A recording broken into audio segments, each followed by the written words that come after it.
Hey, Brandon, Hey, Alan. and welcome to Dice Over Everything, the Miniatures Gaming Podcast.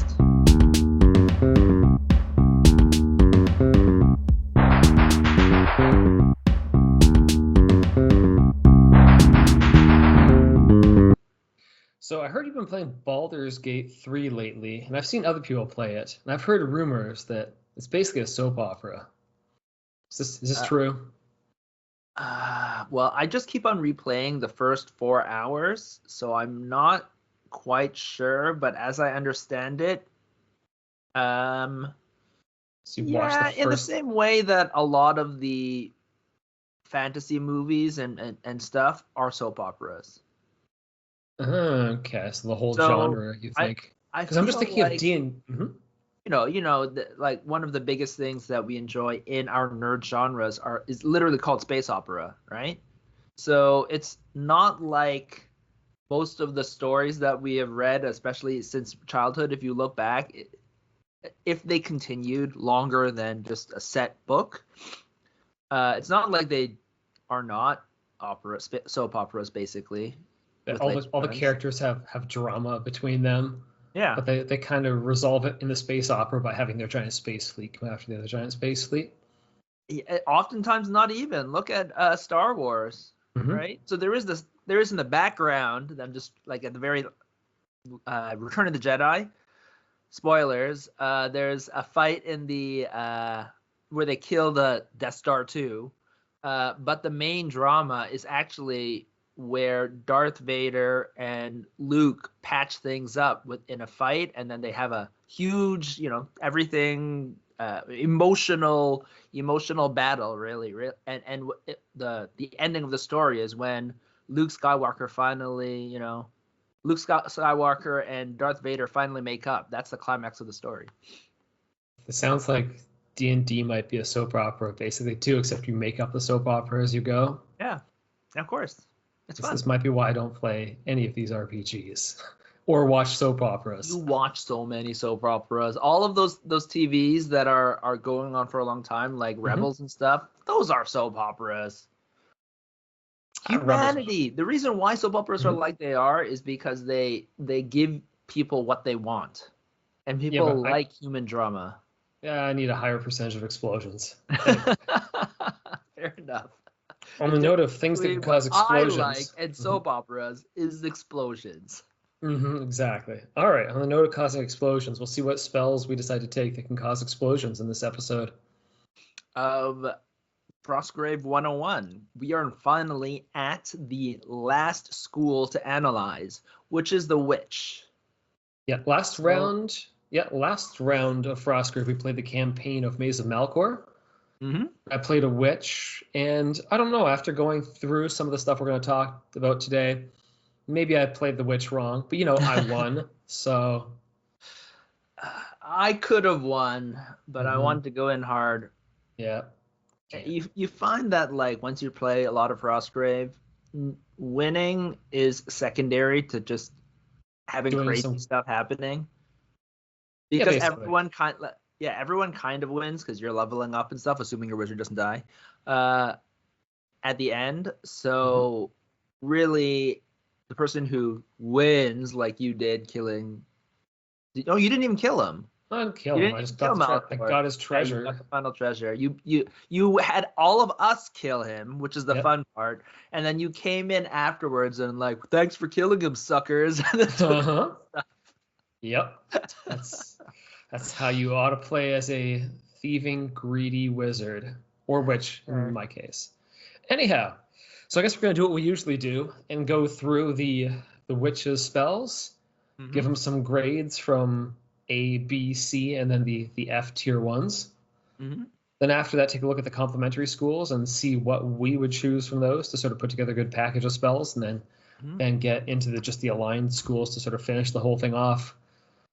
Yep, with some soldiers to have a complete beginner warband if you're starting off. And then last thing, of course, is rating the witch as a whole.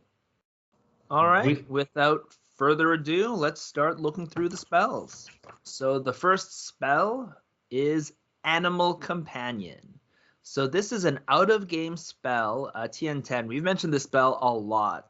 So what it does is if you cast this, you're able to replace one of your regular chumps, so not your specialist soldiers, but your normal soldiers, with a bear, a snow leopard, a wolf, or an ice toad. And that might as well just stop at bear. Yeah, the bears where the money's at, just in terms of health, in terms of +4 fight. It's the money. It has a giant cool picture, and the other guys don't, because we all know that the bear is the real badass. Yeah. It's basically, here's a picture for those who are watching this on YouTube. Yeah. Very first page of. Yeah. And they basically buffed the bear from the original one, so they gave him +2 armor, which makes him ridiculous. On top of that, the one weakness of the bear is he has no will, but Animal Companion gives you +3 will for your Animal Companion version. So, what do you think? This was just like this was amazing, because now in your standard soldiers, instead of being stuck with +3 fight and less health, you can now just get a +4 fight guy. I mean, it can't pick up treasure, and now you can use the rest of your slots for, say, rangers and stuff like that for your specialist soldiers. And you cast this. This is out of game casting too, if you didn't mention that part. So you don't. You did very good. It's key, and you keep it between games. So at some point, hopefully, you accumulate 2 of them, which I did in the last round, and you can just be reckless with these, because normally something with +4 fight, that's going to cost you 100+ gold. Mm-hmm. This didn't cost you any gold, and you just roll up another one the next game, hopefully. So it's just, you can be reckless with this in a way you normally wouldn't be with +4 fight guys. So I totally agree. So what's your rating? A. I was almost like, should this be contemplated as S? But I think it's just A, because you can get +3 fight guys. So I guess the difference with the strongest fight guys you have in the regular soldiers are the infantrymen, because he's fight 3 with 200 weapons, so he does +2 damage. Yep. And then the other one is the man-at-arms, which is somewhat closer than to the Animal Companion, i.e. bear, because it has 12 armor and 12 life and +3 fight, but it doesn't have the strong, so the +2 damage. So those are close, but like you said, that's one is 50 gold, one is 75 gold, and both of them still don't fight as well as a bear, because a bear has 14 health as well. If we didn't mention 4 fight, +2 damage, and 12 armor. This guy is like a beat stick, and the one negative is that 2 negatives. He's an animal. He moves 6 still. He's an animal, so he can have issues of getting controlled with control animal. Also, he can't pick up treasure, which is probably the biggest thing. Yeah. And then the other thing is he's large, so he gets -2 fight when getting shot. But he still has 12 armor and 14 life, so he's still pretty resilient. That's actually, of the guys that you can control, like take, I think the only thing tougher that you can control base, or like without magic weapons and stuff, is the large construct, which I believe is 13 armor, 14 life. Okay. But it's like speed 4. Yeah, it's a big. That's a big drawback. Your enemies can kind of run away from that. And it's specialist soldier. Yeah, exactly. So I agree. Just being able to get this bear is like, it's really strong. It's a huge buff. A bear. No. You're 2 bears. 2 bears, one for your apprentice, one for your wizard, hopefully. Yes. So that is really strong. Especially early in the campaign. Oh, early in the campaign. You now just have like you could get 2 really good But fighters. Even later on, they're still good, right? Because even though they don't have magical treasures, so you can't buff them up, their stat lines are like they have magical treasures already. In fact, multiple ones, especially compared to normal soldiers. So I would say this is A+. I'd say this is really close. It's TN10 as well. So like, when I think about it, this is one of those spells that should go up in ability. This should be a TN12, so it's more limited to the witch and the related schools. as opposed to TN10, which means that it's a lot easier to get even at +4, right? Just to take the spell, right? So to get your bears. If you've listened to our podcast for the summoner, it's basically about creating the demon bear. There's other builds, but we're like, you can build a demon bear if you have a summoner just by getting the bear, buffing it up in game, and having plus like 8 fighter or something, just insane. Yeah, plus 8 fight, 13, 14 armor or something like that. Yeah. So, anyways, incredibly good.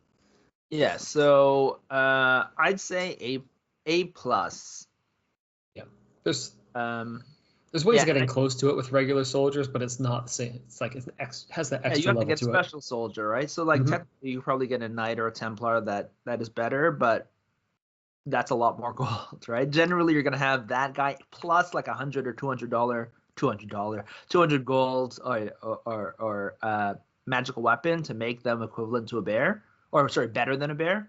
So that is a lot more investment. It is. All right. On the note of more out-of-game things. Brew Potion. So this is a TN12 out-of-game spell before as well. And basically this allows you to, if you succeed, brew any of the normal potions. And wow, there are some good potions that you can get. So do you want me to read off some potions so people kind of have an idea, or you want to just start talking about it? Well, there's the whole thing where you can brew greater potions, but you've got to pay for their ingredients and you might fail. I think that's a trap. So yes, all of those are overly balanced, so they all suck, in my opinion. Like none of them are as good as some of the normal potions that you can get, because like I said, there's some really good normal potions. Why would you pay money for like a free good potion? Did you want to talk about some good potions, or? You know what a good potion is? The one you can sell for 200. That is a good potion, because 200 will now start buying you magical items and other stuff like that, depending on how you're working your store. So what is it? Potion of Preservation. There you which go. Is a garbage potion, by the way. Mm-hmm. A Potion of Preservation means that if someone dies, you can hold them for a while, except that, like for I think 3 or 4 turns or something like that, or 3 or 4 games. Except for that, you can't actually revive them unless you find a scroll of resuscitation or. So you need to combine this with a right scroll? You need to find somehow a spell. It's the Thaumaturge spell. You need to have Miraculous Cure. You need to use Miraculous Cure. Oh wait, no, you can't, because the scroll doesn't even work for Miraculous Cure, I believe. Oh no, it doesn't work for wizards. Anyhow. No. Who has right scroll? You can't use the scroll. You can't use the scroll. You literally have to have Miraculous Cure and cast it, which makes it basically useless. If you think about it in game, it makes no sense it would be this expensive unless it was used for funeral rites. That people would use this spell or use this potion, like we use embalming, so that people could have proper a proper funeral before. So it's the most expensive funeral. I get it. Okay, sure. So this in game, that's the only reason this thing should be so expensive, because otherwise it's garbage. But yes, it's basically use brew potion, get 200 gold, which is crazy. Yeah. So were there other potions you think are good combo things with the witch? God, so many good potions. First, okay, here's one. There's a potion of invisibility. That's huge. Yeah. Yes. So you can have a guy run up, grab it, use his potion of invisibility, and run off. There's a potion of teleportation. Yeah, because normally you have to touch the guy to make him invisible. Now he could run up, grab the treasure, then chug the potion. Exactly.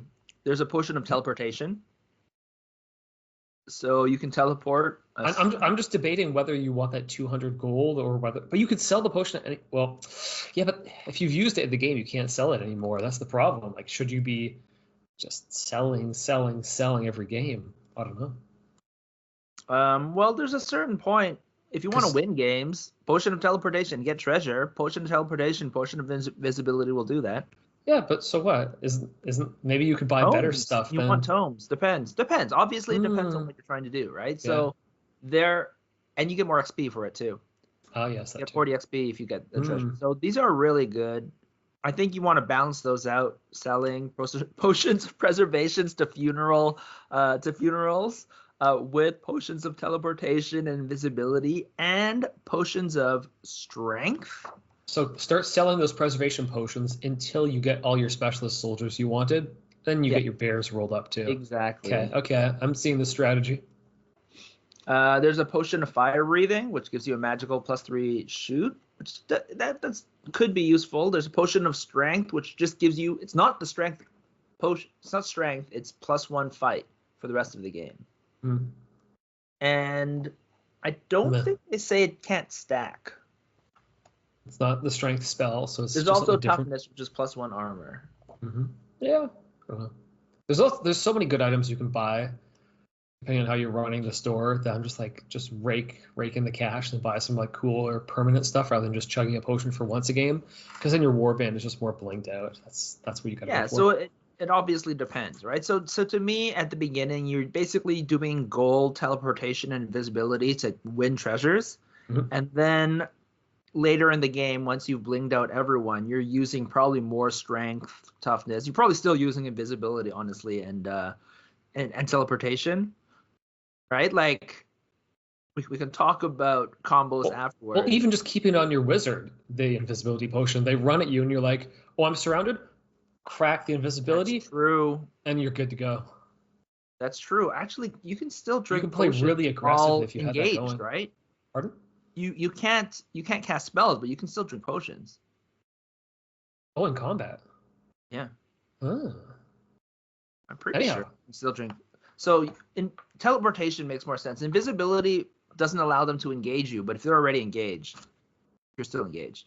Yeah, but you could get really aggressive, and then when they run at you, you just crack the potion and get out. I'm not sure our build here is going to be aggressive, but it's a consideration for anyone thinking of building like a very up the board wizard. Yeah. Anyhow. So this thing is useful all the way through. The only thing, well, yes, because you can always just get 200 gold from it.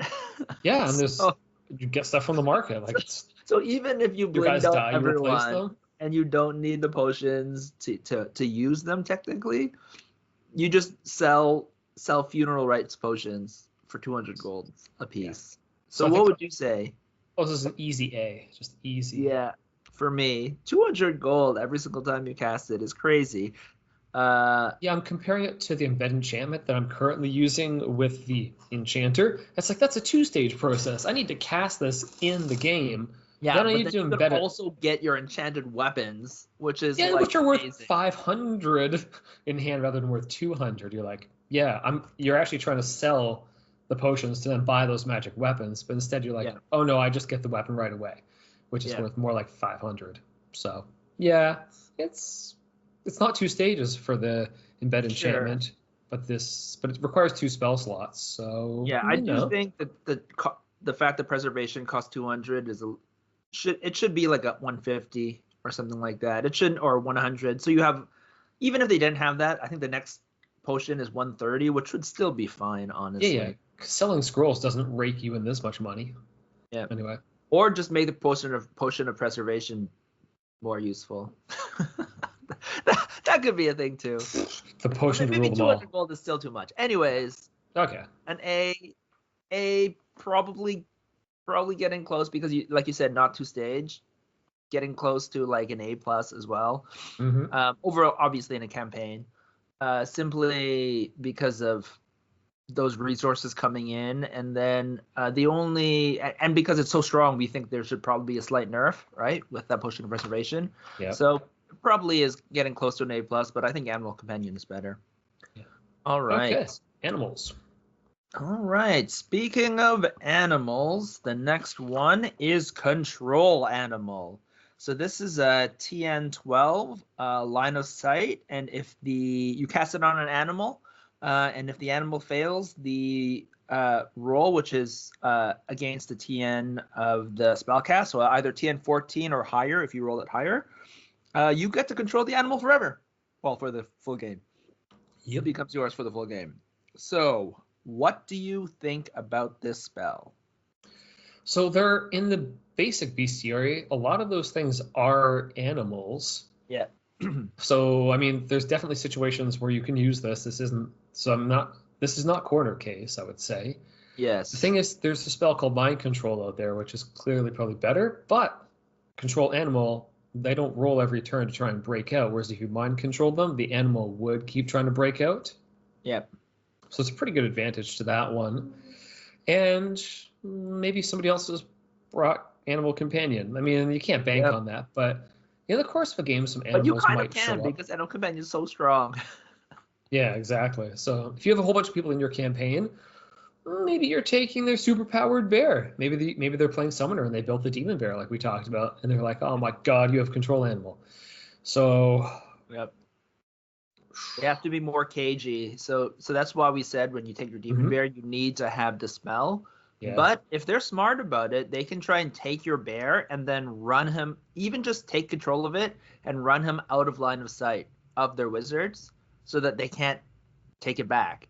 yep, And now they just use the bear as defense.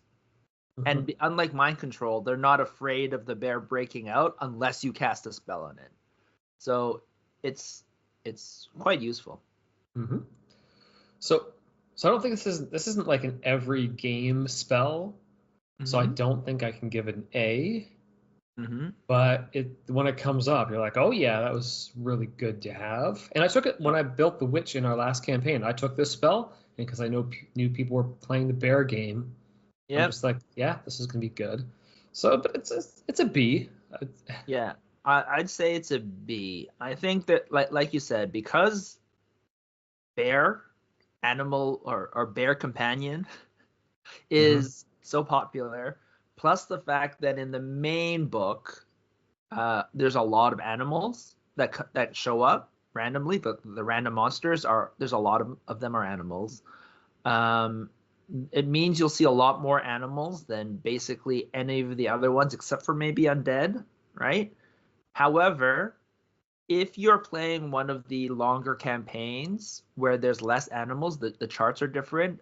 Control animal maybe is not as good as it is normally, so it might drop to a C.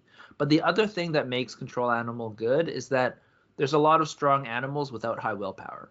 Whereas if you take control demon, demons have high willpower, and a lot of the strong undead have high willpower, so it's harder to take control of them. Whereas control animals, like most of the animals have like max 3. Like the bear has 0, so when he's an animal companion, he has 3 willpower. He's still very controllable. Whereas if you're mhm, trying to control a greater demon at +5 or something like that, like or 6 or something like that, it's a lot harder. yep. Anyhow, all right. I think it's pretty Yeah. basic. It's not too complicated for this spell. Yeah, it's probably the best of the control spells if you're thinking about just using the main book or anything that uses the main book chart. Oh, Rand for controlling beasts, Yeah, controlling things in the bestiary. Yeah, yeah. yeah. All right. Next one is Curse. So this is a TN8 line of sight. You cast it on an enemy, and they immediately suffer -2 to all die rolls. And at the end of each turn, they can make a will test. And if they succeed against the TN of whatever you cast it on, which is normally 14, then it's canceled. However, the curse affects the will roll. Yeah. So they're actually, unlike a lot of the other spells, trying to get rid of curse is a -2 to the will roll. So, and it automatically goes off. So what do you think about this spell? I mean, if this were in a different school, I'd be like, yeah, this is really good. Because if you're trying to like mind control people or something, you just want to make them weaker in fights and just like debuff them. But the witch has so many other spells and things to do, so I don't want that to cloud my judgment. Mm-hmm. But like taking away 2 fight from your enemy, like you're willing to cast a spell that gives you +2 fight, so that Mm-hmm. seems good. But now you've taken away -2 on everything they've got, Yeah. effectively. So, I mean, there's things you can do with it. And like I said, if this was in somebody else's school, I would probably be likely to take it. So I don't want that to, as I said, cloud the judgment. So I would give it a B. Yeah. But we've already named a bunch of A's, so who Yeah. knows if you're ever going to use this? I think I really like the spell.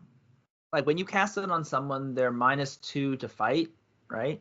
Yep. So that's a big deal in and of itself to cast on. They cannot defend it. It automatically happens. They only test at the very end of the round. So you cast it on a guy who's good at fighting. He's -2 to fight. You rush in and try to kill him. And then only then can he try to shake it off. Right? Yeah. So this is good, but it also affects shooting guys. So you can cast this against guys with bows and they become worse at shooting. It's just really, really versatile, and especially casting it on spellcasters, which means they have -2 to try to cast their spell. And then if they, even though they can try to shake the curse by like cutting themselves, that's 2 more that they have to cut, right? Which is 2 more damage. And we know in Frostgrave, like life is a resource. That's two damage that they might not actually have the resources to actually do. So to me, I really like Curse, but I agree because it doesn't totally debilitate the person. This feels like you need to follow up. So it's a 2-stage process. So unlike Blinding Light or Mind Control, you generally need to follow up with something, right? But this can also really weaken things like combining. There's so many spells that you would want to use with Curse. Right? Like if you have a demon, we just said it has high willpower, like a greater demon, it's hard to take control. You can try to curse it so that it doesn't kill all the guys it's in melee with, and then you can try to control demon it afterwards, right? Which makes it easier to control, which again is a 2-stage process, but it's just so versatile, right? And it's only TN8, so really easy to cast. But at the same time, because it's a 2-stage process, I still think it ends up being around a B. You could probably build around Curse, but you can't just take this one spell and be like, yeah, I'm done. Yep. Unlike Mind Control or Animal Companion. Yeah, I'm forced, like you said, I'm forced to compare it to Blinding Light, and I'm like, it's not quite Blinding Light levels of debilitation. So, but it is, again, you don't have to you don't have to fail willpower roll to get on, so it's very consistent and very good. Yeah, I'd say it's high B. All right. All right. Let's see. Familiar is a TN10 out of game before, and it's really simple. You get +2 health at the start of the game, and it stays with you. Like you only have to cast it once, and it stays with you until you drop to 1 health or less, and then the next game you'd have to recast. Oh, then you lose that extra 2 max health, and then you have to recast it for the next game. It sounds like you have to cast it every game. At the start of the next game, the spellcaster reverts. Oh, that's part of the if statement. It's confusing to read. It depends if you consider the next part sentence as a component of the if. It makes more sense. I think it makes more sense because it says like reduced to 1 health or less. Like it would only make sense then if it's reduced to 1 health, because if it's less, that your wizard is gone for that game, right? Yep. So.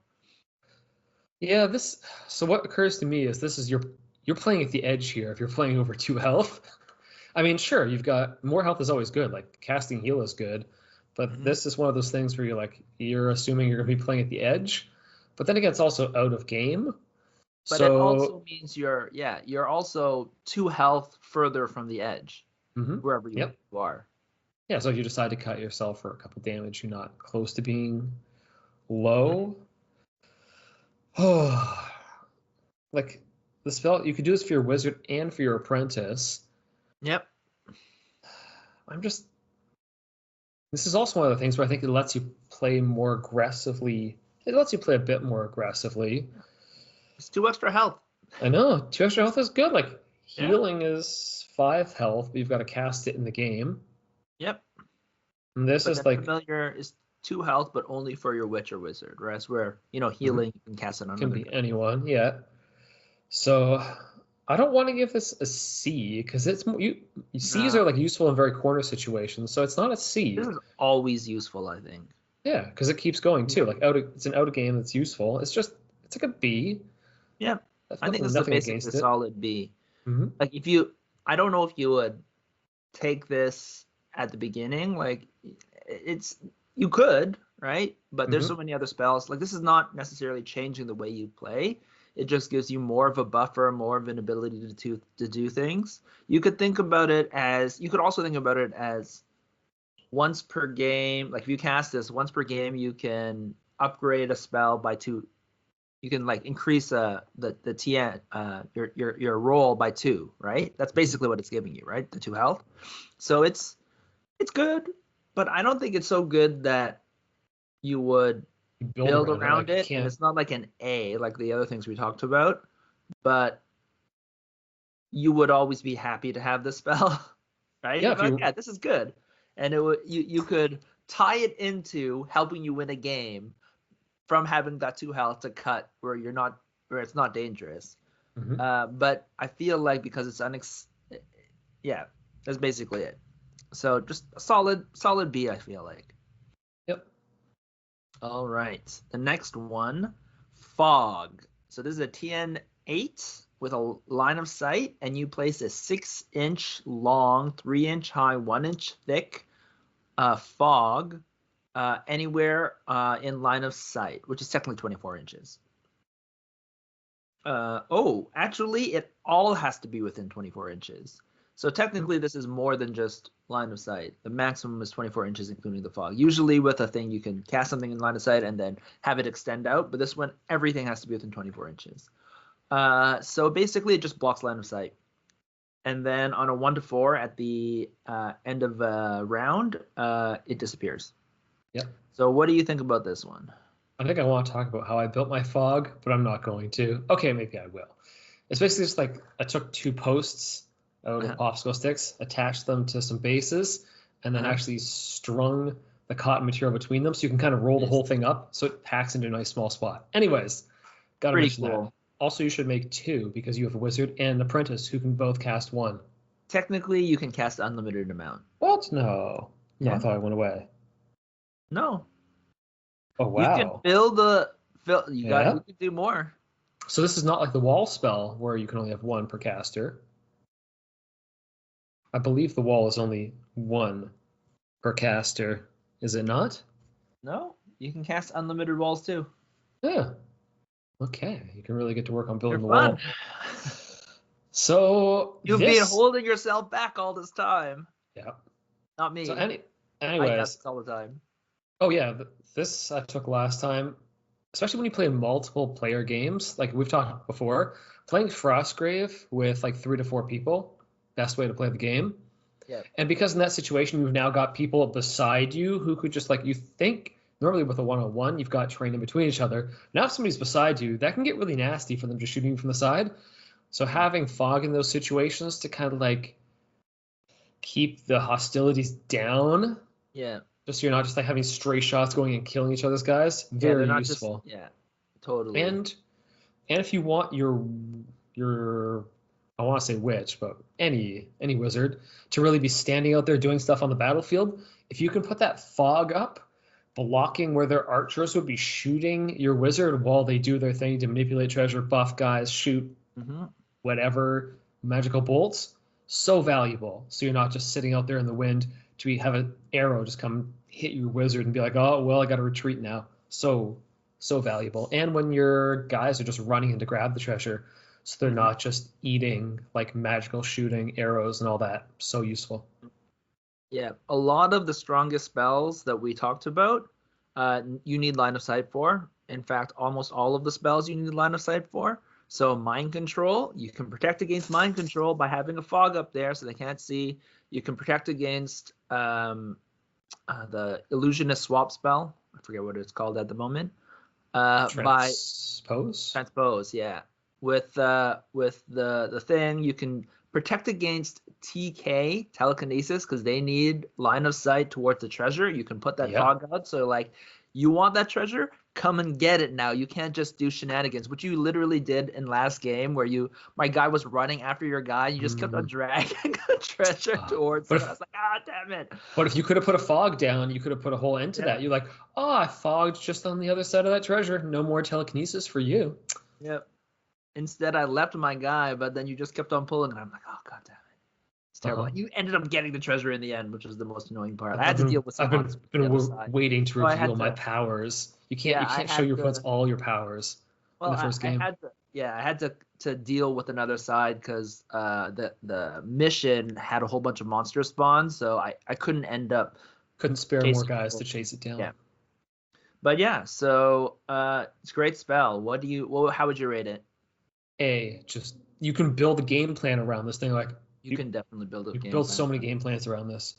I'd say A2. There are certain things that make it, I think, overall not as strong as in the first edition. First edition, this is like S tier, but there's a lot of ways that it's not that fog is necessarily weaker, although it's slightly weaker because it goes away on a 1 to 4 instead of 1 to 2 than the first edition. But also the game plays differently than the first edition, where a fog where there's a lot more shooting basically.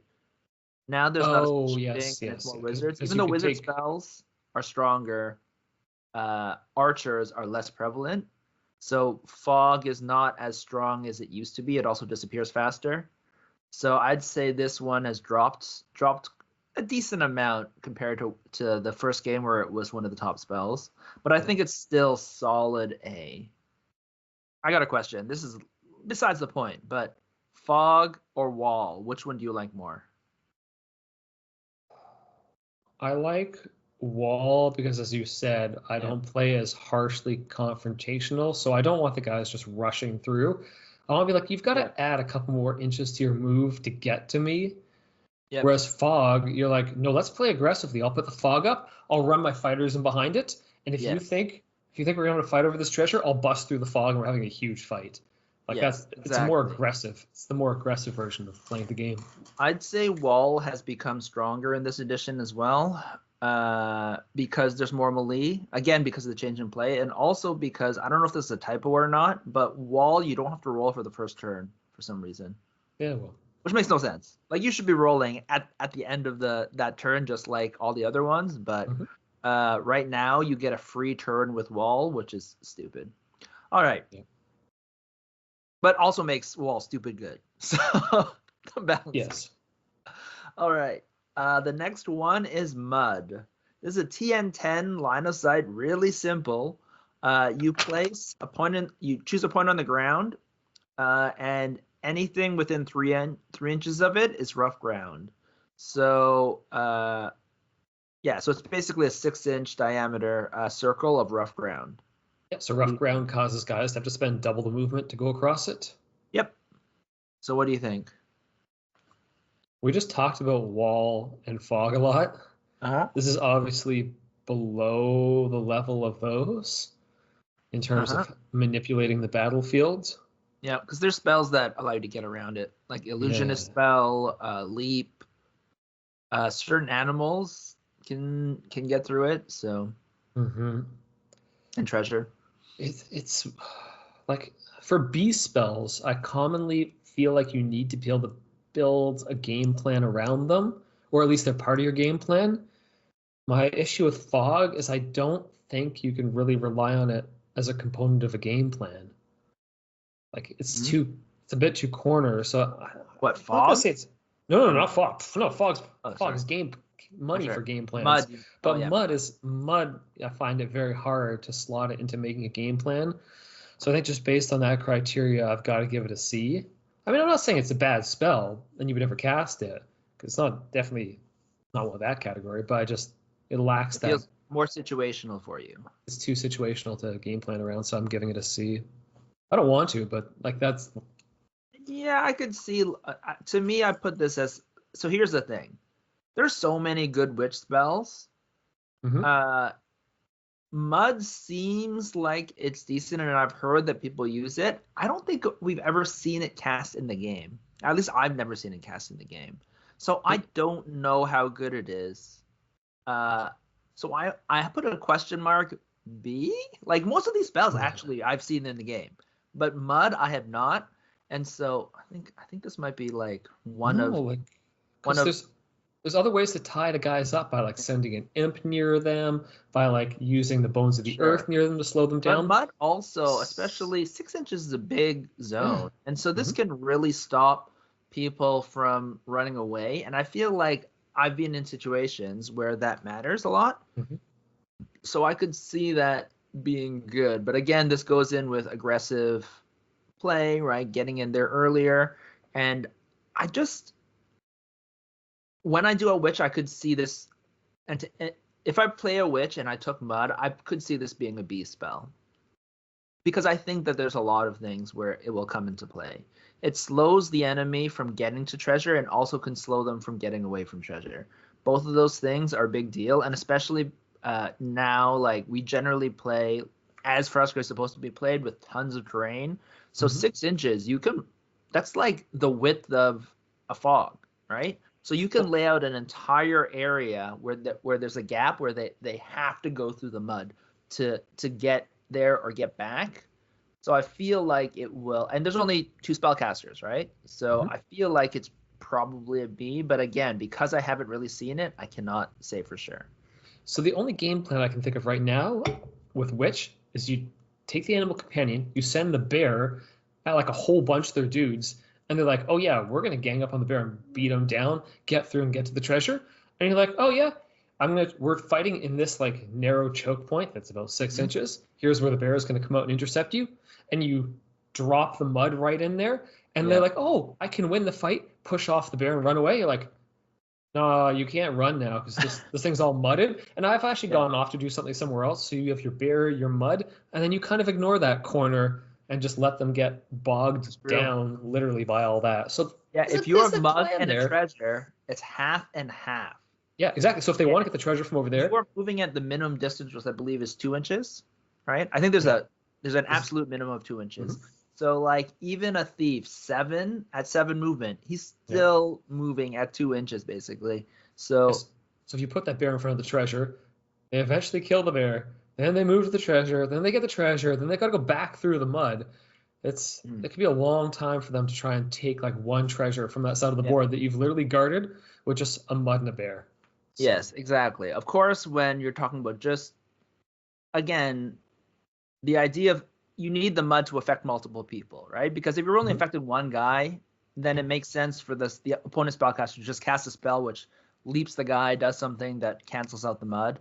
Yep. But when you're affecting multiple guys, that's where I feel like mud could possibly be like a B spell. Maybe it's a very solid B spell. We'd have to see. The only thing is mud also affects you, so you have to be able to work around it. Yeah. So I don't know. I'm still seeing this one. Sure. Especially if you don't play with enough terrain, then you just walk around it. Yes, that's true. If you have a light terrain board, actually, if mud, in my opinion, I haven't played it yet, but I feel like mud should be a B. If it ends up being a C, it probably means you don't have enough terrain on the board. That's my guess, but we'll have to see it. Again, haven't seen it played. Could be amazing. Who knows? Maybe it's an A. Who knows? Yep. Okay, last one. All right. Poison Dart. TN10 line of sight. Make a +3 poison shooting attack, which is not magic, against a figure. So poison means that if they take any damage, they are reduced to 1 action for the rest of the game unless they are healed by either a potion or a heal spell. What do you think? So this kind of feels like it has a bit of the effect of blinding light going on in it. Yeah, in some ways, yeah.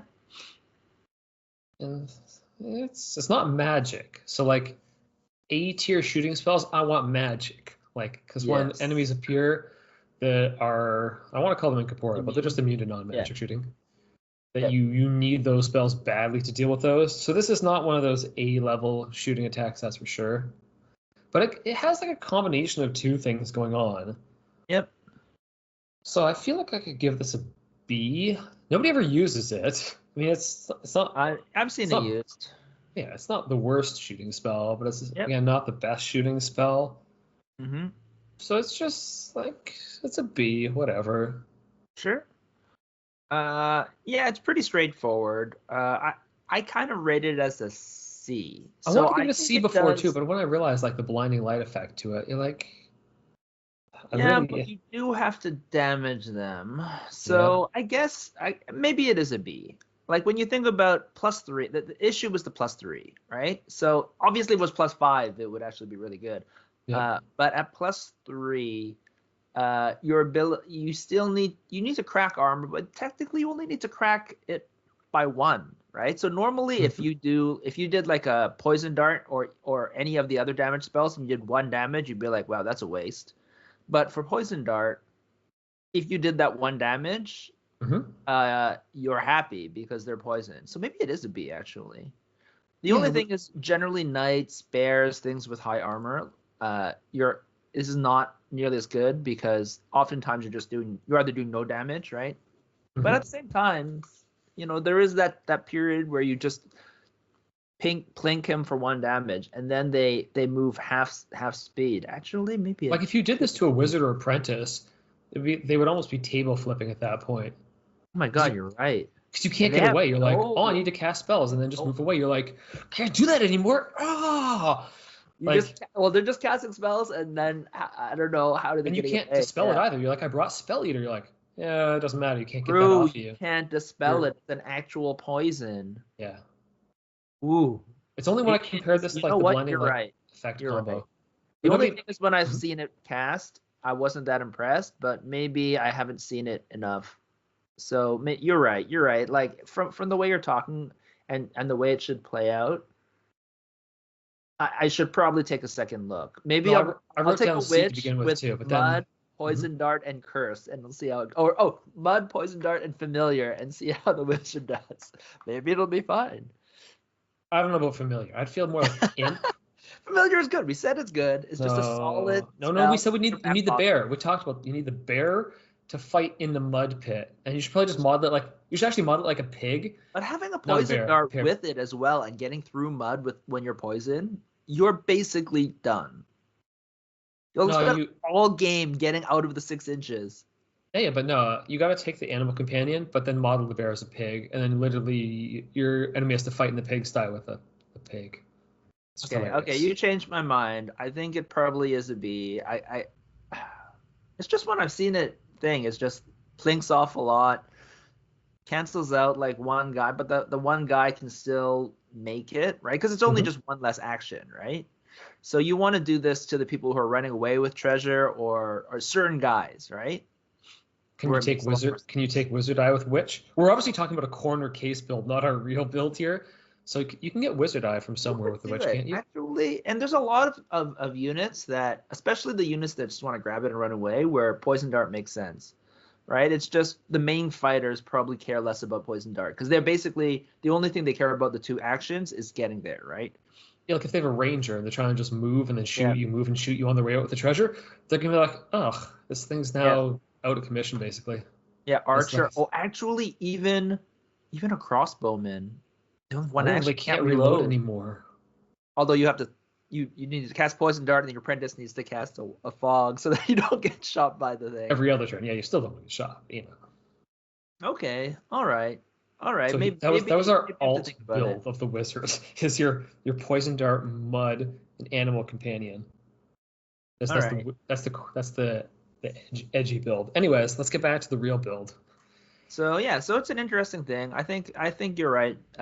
Maybe it is a B. TN10, cast 3, cast it all the way through. Yeah, sure. Yeah. All right. So next, those are all the witch spells. We'll go to the aligned spells now that might work with the witch. Now the witch has some pretty good aligned schools: Enchanter, Necromancer, and Summoner. Yep. All right, you want to start? Sure. So the Enchanter ones that really stood out, which stand out every time, to me are Grenade, Strength, and actually Telekinesis. Because we talked about before, you put the fog down, you telekinesis the treasure back to you. You don't even need fast guys to run over there. You can just have your slow guys run over there and then, put a bear in between possibly. So they got to get through the bear first. But when it came down to choosing out of the 3 of those, I think I would go Grenade. Because also if they decide to team up on your bear, the grenade goes into where the bear is, and you're like, the bear lives or the bear dies. That's fine. Yep. And bear also has high armor, so less likely damage. Although he's large, so he does get -2 fight to avoid it entirely. Oh well, you don't care. You just want to hit their guys who teamed up on the bear, and it gives you a magic shooting attack. So that was my go-to for the Enchanter. What do you think of for the Enchanters? Same thing, except I added Enchant Weapon because I always add enchant weapon. Enchant weapon is always strong. You can deal with things that are immune to magic. You can just give it to people to make people dodge it. The only issue is you can't cast it on the bear, but again, still a strong thing. Yeah, in it's a general, I do like grenade. it's a good It alternative just to helps grenade because balance things out. you still get access to magic weapons, so it's a choice. But so Yep. which one would you choose in the end? Sorry. My two top are grenade and strength, Yeah. and then TK. Those are my top three Mm-hmm. in that order. Okay. All All right. right. Necromancer. Necromancer. So this is probably going to be very similar to what you've heard before. Raise Zombie, Spell Eater, and Bones of the Earth. Raise Zombie, because you have an extra guy always to go and pick up treasure and just walk off or just tie people up. Spell Eater, because Dispel is amazing even while taking that 1 damage. And if you have an animal companion, you probably want this, so when they try to control your animal companion, you can dispel it, unless you take control animal, which does the same thing for your bear. But Spell Eater is doesn't take a witch slot, and it works on a whole bunch of other things. And the last one is Bones of the Earth because it slows people down. Anything else that you wanted? Nope, I didn't go for as many. I just went for Raise Zombie and Spell Eater as my preferred thoughts. Did you have a go-to amongst your 4? Yep, three. Yeah, Spell Eater. Spell's too strong. I know. I want to go zombie because I just want to cast a whole bunch of out of game stuff. Yeah. So. Zombies are always strong. Just to me, Spell Eater, if you're taking a bear, you need the ability to dispel it. You don't need it, but it's very strong. And Spell Eater works on so many things, like mind control, this kind of things. Great spell. Uh-huh. Yeah, I don't think the witch is, at least how I would play the witch, it's not going to be as aggressive. So maybe you're not getting into the range where you're going to really be worried about the Spell Eater as much, or having to dispel stuff. I don't know. I think I could get away without it. Whenever it's a line where you only need a 14, I would always take Spell Eater. Yeah, like they try and cast a wall to get in your way, you just. Yep. Get out of here. Spell Eater and Dispel, both strong spells. I think the Witch can handle going without Spell Eater or Dispel. I think the Witch can handle it better than other ones. Anyhow. That's fair. That is fair. All right. Next one is Summoner. Yep. So I think I've played Witch before with an Imp, just to just harass people because it's funny when you make the Imp appear and they think they're just going to run off in some corner. And then they have an Imp chasing them, and it's really annoying for them to get the treasure off. And the other one was Leap, because Leap is just good to get the treasure for yourself. Sure. Honestly, though, like if you're not just trying to be a nuisance to your opponent and you kind of want to win and get the treasure, you take Leap. Yeah. What are your thoughts on the Summoner stuff? Yeah, I did Leap and Possess. So again, Possess is really strong, except that you can get control because you have worse will or spells that affect you. So again, this is kind of a thing where you take Spell Eater, Possess. Possess is just a solid spell, assuming you can dispel things in your back pocket. And so the fact that Witch can take both, Spell Eater and Possess is a great combo. But Leap is just one of the best spells in the game. So it's hard. It depends on your build, but Leap is, I don't know, 90% of the builds. Possess would be like 10% of the builds. Yeah, so we're not going to do our Summoner build again and build the Demon Bear. I have a list. Oh, you have a list for the Demon Bear again. Okay, yeah. So Demon Bearing is list. I think it needs mud too. Demon Pig here. Got to model it that way. All right, so the other spells from other schools. What are you thinking? So what I've done so far, or a lot of the choices so far, seem to be a lot of out-of-game spells. Because we're looking at Animal Companion being good, we're looking at Brew Potion being good, maybe I'm raising a zombie out of the game. Lots of spells that I've gone to so far are out of game. So now I've got to be looking towards spells, that are being done during the game, because I've got to have something. There's only spells you want to spam? Yeah. So honestly, because the witch spells are so good, I could just kind of ignore some things. You get to Chronomancer, Fleet Feet, possibly good. But if we're taking Leap already, maybe you can skip that. Yeah. If you want Imp instead for some reason, maybe you need to get yourself some Fleet Feet going on. Then Illusionist, maybe it's just because Illusionist is just good. I'm looking at Beauty or Fool's Gold. Yep. As good ones. Like I said before, the witch with the beauty charm is like it's very It's very thematic. common trope Yeah, in exactly. I stories. did it Yeah. last campaign. I did it. It paid off really well because you Yep. can stand there in the open. They're like, "Oh, I'm gonna shoot your witch." It's like, I rolled up an 18 earlier for that. You sure you want to do that? And they're like, "No." Like, yeah, there you go. Might as Too well hot, try, but too hot for you to handle. But honestly, it's really themey, so I would say you should do that. But because of how we talked about this build, I don't know if the witch really needs to stand out in the open. Like maybe you've got fog too. So fool's gold to have your opponent just drop the stupid treasure and then you yeah. take it. Hmm. Maybe we'll go over what I would take later after I just talk about good ones. And then I kind of ignored Sigilist and Thaumaturge, Blinding Light, because maybe if Yep. you're not taking Poison Dart, you just blind them. They're crap at fighting, and you bear mauls them, and then you Yep. laugh. I agree. All right. Did you have some more in addition to that you think are worth considering? You mentioned all of the spells that I chose, which was Fleet Feet, Fool's Gold, Blinding Light, except for I did look at Wizard Eye so that Mm-hmm. you don't have to look at things, right? So you can cast things without seeing them, and Mind Control. Because Mind Control is just strong, and then you all the key thing is Curse and Mind Control is pretty good. Feel bad about taking mind control with every wizard. Gotta skip it. Wizards, The only thing wizards is you need good. You don't need to. 16 or something like that out Yeah, of game. that's Which probably is why I didn't. why, yeah, it's why I generally probably would do Wizard Eye, but yeah. Mm-hmm. All All right. right. So builds. I have two builds. How many builds do you have? One build? Yeah, we talked about the alternative build, Sure. the Let muddy I build. will do the bear build first, and then we'll go and do the other builds that we have. All right. So my bear build is going to be similar to a demon bear because again, aligned schools, right? So you take animal companion, and then brew potion because you can brew strength potions. Can the Then you bear take, drink that? yeah, I'll tell you. So let Okay, me let okay. me go through the entire list and we'll talk about that. Then you take strength and possess, and then you So have so sorry. From the witch spells we've got animal companion, brew yes, potion, and and you what's can the either other take witch spell? control animal or curse, or you can actually take mud. Sure, let's take mud. Yeah, yeah, Fine, yeah. take mud as the third one. And then you take Spell Eater, like I said, so that even though they have possession on your bear, you can dispel everything. And then your last two are Fleet Feet and Fool's Gold. So you're trying to slow them down.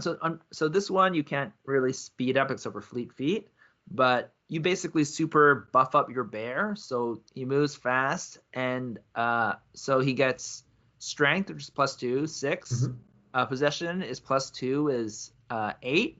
And then brew potion, you can brew strength potion. And if Yeah. you take an apothecary can feed someone else a potion. So the first thing every game, if you've brewed your potion of strength, is your apothecary goes and feeds the potion into the bear. So you have a fight 9 bear and Honestly, fight 9 armor 13 8 moving bear, and he just runs at them. Unfortunately, only one of those bears is gonna have it, but it's pretty funny to have that.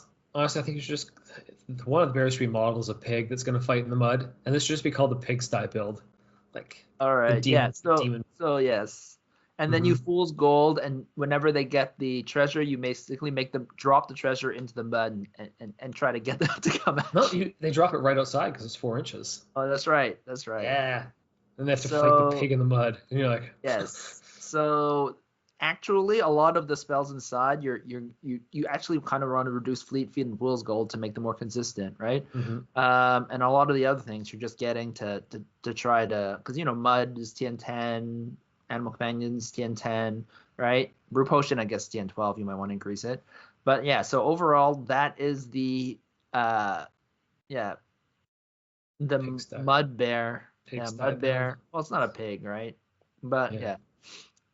So yeah. it's the pig So that's sty the because bear. you're That's the fighting in the equivalent of pig your sty. demon Like a, bear in mhm. which I Yep. believe it's similar. I think the other one is I had was you give the bear you cast a spell on it. But this one, because the potion gives the +1 strength, it's you can get your demon bear up running faster than the other one, where you're basically casting all of your spells all game on the bear. This one, technically, you probably just need strength and possession to get your bear up and running, and then the potion throws him. Or if you have multiple potions, wouldn't go leap from summoner and ignore fleet feet. You need possess. No. What? You need possess. Oh yeah. So this is why I think probably your bear, you probably want your demon bear in summoner, because you can get the leap. So you do that and you leap them through. But this is another fun way to try and do bear. The bear is technically similar strength, gets up and running faster, but leaping your bear into the middle of combat makes him immediately impactful, right? Probably even though you're spending more spells on your bear is higher impact, gets into the place more likely. Yeah, I just feel like Fleet Feet's probably better for once you Fool's Gold. Someone with Fleet Feet just takes it. But anyway. Yep. Yeah, there's a lot of cool stuff you can do. Fleet Feet and Mud seems like a good combo. Not Fleet Feet. Mud, Fleet Feet, Mud, and Fool's Gold all seem like a good combo. That's what I'm saying. I'm telling you, Mud. Or TK, actually. TK and Mud seems good, too. Or even Leap and Mud. Anyway. Yeah. Anyways, what is your... So that's the bear thing, because we're obsessed with super bears. But what is your other type? So I think I would just call this the normal build. Sure. So obviously we talked about how the bear is good. So Animal Companion, then Brew Potion to have good potions and just straight cash. Then Fog, because Fog is good for manipulating the battlefield. So those are the three witch ones. Then going on to the Enchanter, go Grenade for a good solid shooting spell. Necromancer, raise Zombie, because you've got bears that can't pick up treasure, but a zombie could pick up the treasure. And also you could just fry it with a grenade too. Yep. Because I think you can get away without... I don't think the witch plays so aggressively that you could just not spell eater. And then over to the summoner, take Leap, because you still want to jump the bear over a wall possibly, and they think they couldn't be accessed, or you're just trying to get treasure back as normal. Leap, so good all the time. Then getting over, as I said before, because we're already into lots of... There's 3 out-of-game spells there right now, only leaving you with 5 spells total. So you better have something to cast in the game at this point. So I would go with Beauty or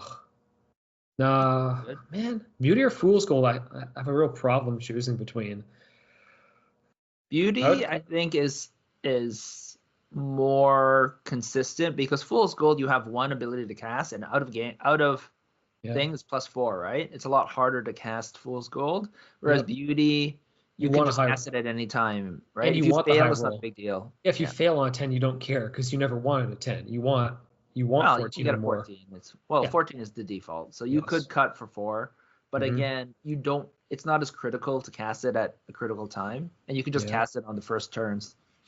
Yeah, so because you have Grenade, you might be a bit aggressive. So yeah, the try-hard build would have Beauty, I guess.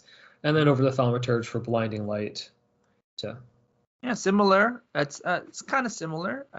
My witch. My witch is Animal Companion and Brew Potion, because those are just money. With Brew Potion, literally. And then Curse. I take Curse because I just think it's really strong. With Grenade and Spell Eater, because I think Spell Eater is just a really solid overall. And then Leap, because again, like you said, just getting around is awesome.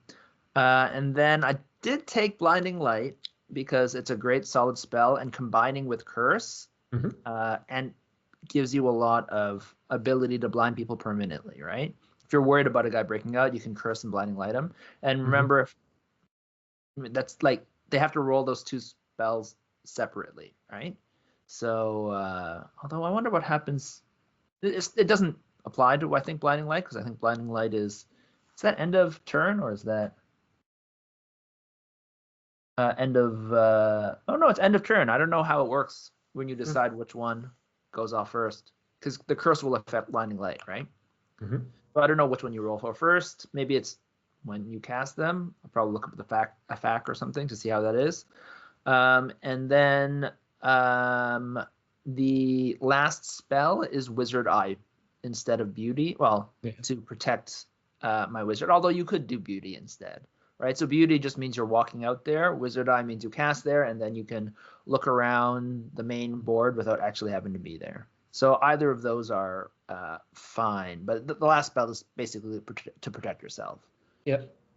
I like Wizard Eye. I probably prefer Wizard Eye because you're fully protected, but it doesn't have as much versatility when you've actually cast it because you get an area.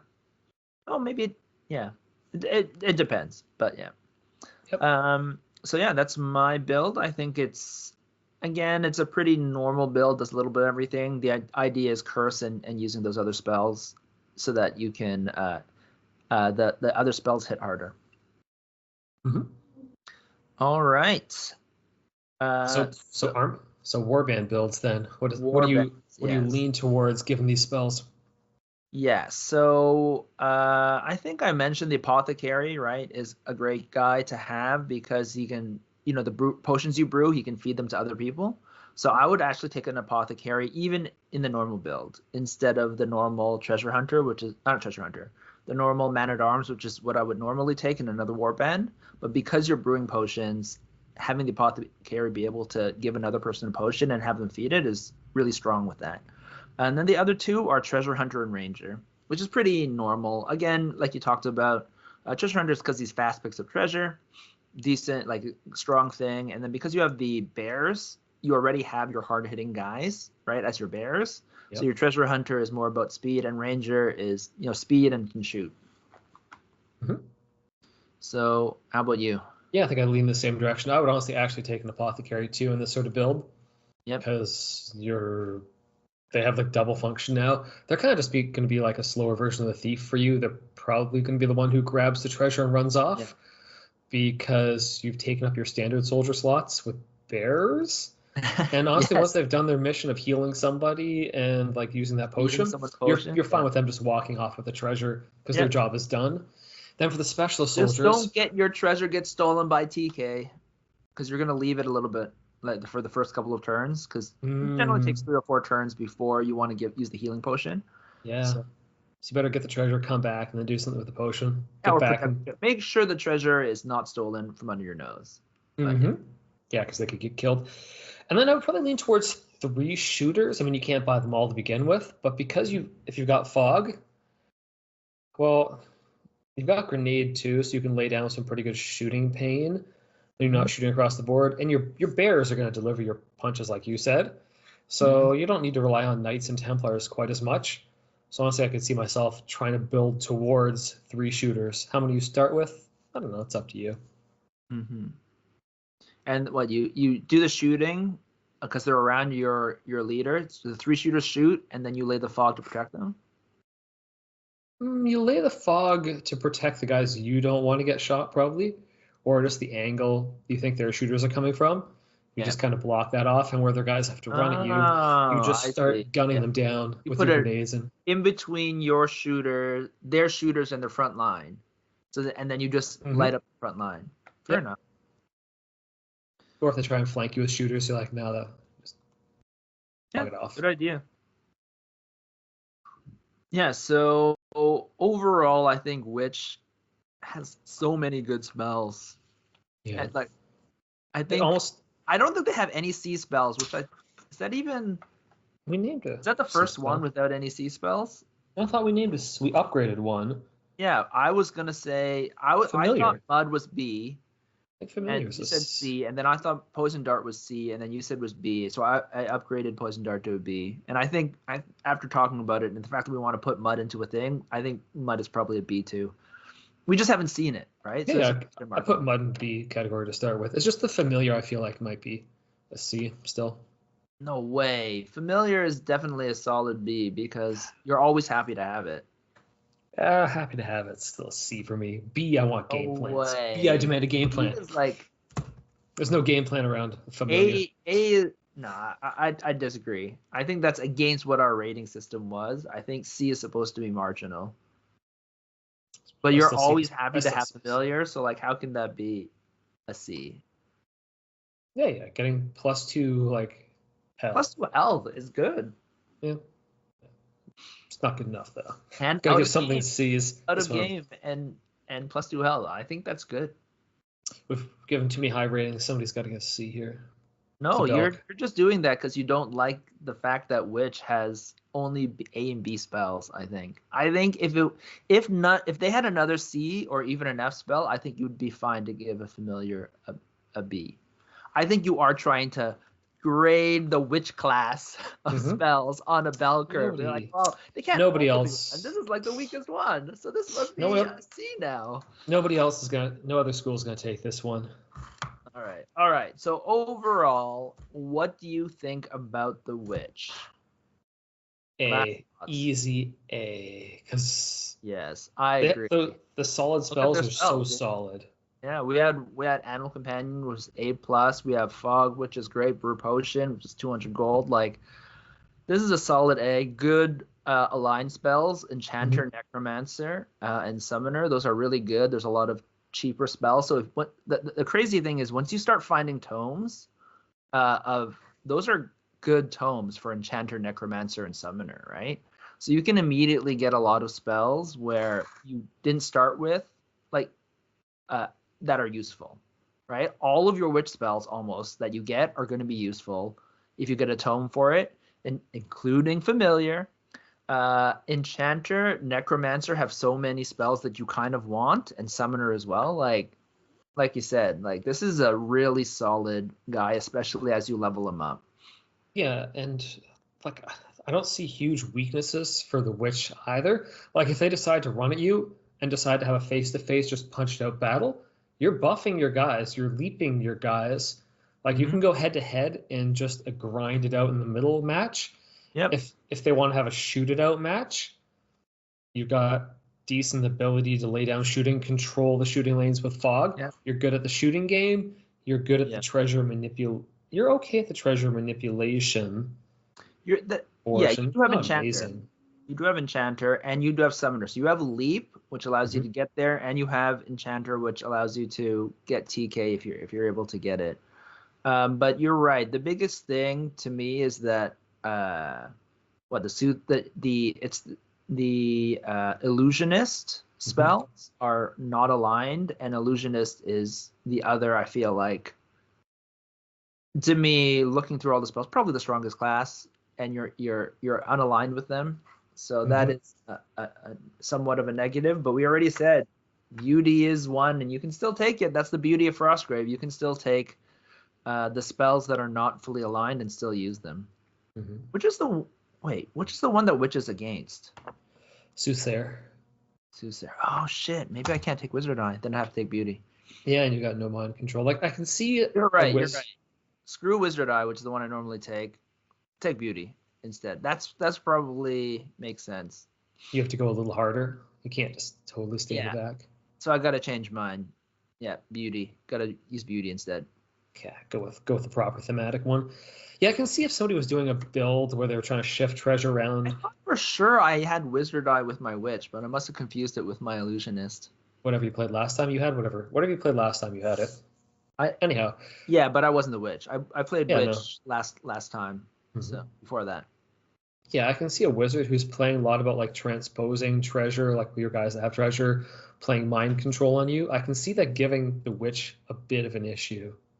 But you have Necromancer in Alliance. You can just take Spell Eater. That's what I'm saying. That's why I think that might be why you need Spell Eater, because that's the type of gameplay that can really cause you problems. Yep. So maybe you need to be you need to be going for the solution to not not make that a problem. Yeah, so overall, Witch is really solid. Lots of things that kind of work together. Great school, and that is the last school. I think this is probably my favorite school.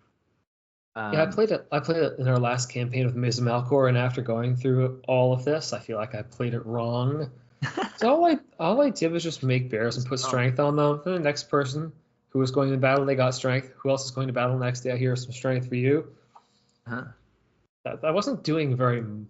That was not taking advantage of all the things you can do. I didn't have a leap. Did you get any other spells from the tomes from Witch or the other ones? Not that were useful. I think I did take Spell Eater though. Like Spell Eater, definitely. I would have been killed repeatedly without Spell Eater. So maybe we shouldn't be raising zombies, but whatever. Yeah, no, okay, we have to be taking Spell Eater. Maybe. Okay, sure. Yeah. I think Spell Eater, if you're having the animal companions, you need that backup. Mm-hmm. All right. Oh, yeah. I didn't have Beauty when I ran my last Witch, but I did. Probably should have. Maybe I got a tome for Wizard Eye and just reduced it. I don't remember. Anyways, that is The Witch. If you guys have any other thoughts about The Witch or any of the other schools and you want to give us a shout, send us some emails at contact@diceovereverything.com. Or find us on Facebook. We're Dice Over Everything. This is being Alan. Yeah, it's been Brandon.